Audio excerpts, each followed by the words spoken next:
sada nebeske sile s nama nevidljivo služe, jer evo dolazi car slave. A ko je taj car slave? Gospod krepak i silan, Gospod silan u boju, on je car slave. I zaista su, draga braćo i sestre, s nama anđelske i sve nebeske sile nevidljivo služile u ovom svetom, namučenom i raspetom hramu Svetog Nikole u Prištini. Danas, što je nama sveštenstvo ovde posebno drago, u velikom broju proslavljamo svoga sveca, proslavljamo zaštitnika ovoga hrama i ovoga grada. Danas nam je posebno drago što je domaćin ove današnje slave iz Prištine. Domaćin koji je ostao u Prištini i koji nije otišao odavde. Danas nam je posebno drago što su sa nama i oni koji su silom prilika morali da napuste svoja ognjišta, ne samo iz ovoga grada, nego i sa svih prostora Kosova i Metohije. Sveti Nikolaj, arhijepiskop Milikijski čudotvorac, učinio je svojim molitvama pred Vaskrsnim Gospodom baš to veliko čudo da se danas u velikom broju sakupimo ovde i da proslavimo njegovo veliko, sveto i uzvišeno ime. Danas proslavljamo prenos njegovih moštiju iz Mire Likijski, iz Male Azije u grad Bari u Italiji. Zbog velike opasnosti od najezde Turaka, mošti Svetog Nikole prenete su u grad Bari u Italiju, gde su sahranjene i gde dan danas počivaju. Sveti Nikolaj, arhijepiskop Milikijski, poznat je po tome kao zaštitnik putnika, moreplovaca i svih onih koji mu se sa molitvom obraćaju za pomoć i zaštitu. Ono što bi mogli posebno da naglasimo jeste da je današnji dan posebno značajan za nas, pravoslavne Srbe, koji ovde živimo i opstajemo.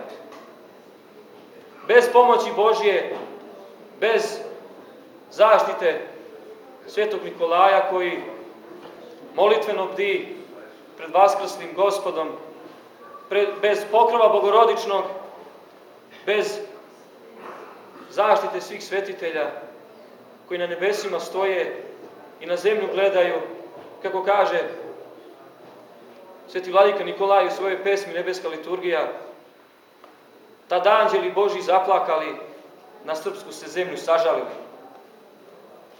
To vreme se nama dešava i mi kroz to vreme sada prolazimo.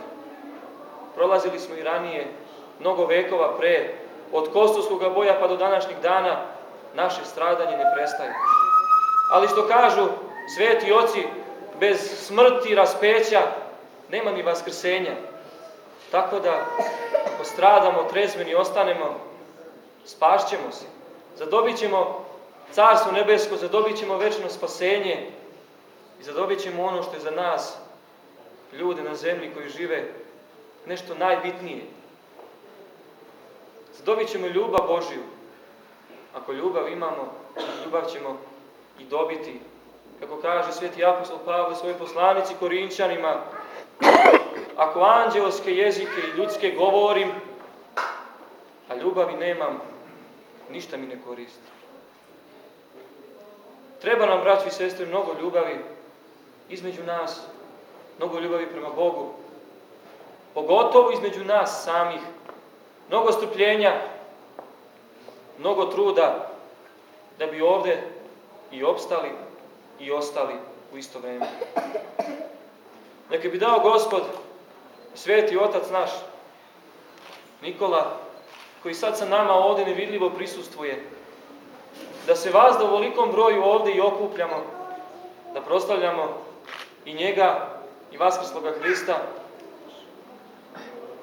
da ne zaboravimo ko smo i šta smo, da ne zaboravimo odakle smo, jer kako kaže Sveti Simeon Mirotočiv, rodonačelnik svetorodne dinastije Nemanjića, narod koji zaboravi svoje poreklo, koji zaboravi ko je, šta je, koji zaboravi svoj jezik, prestaje da postoji ili prestaje da bude narod.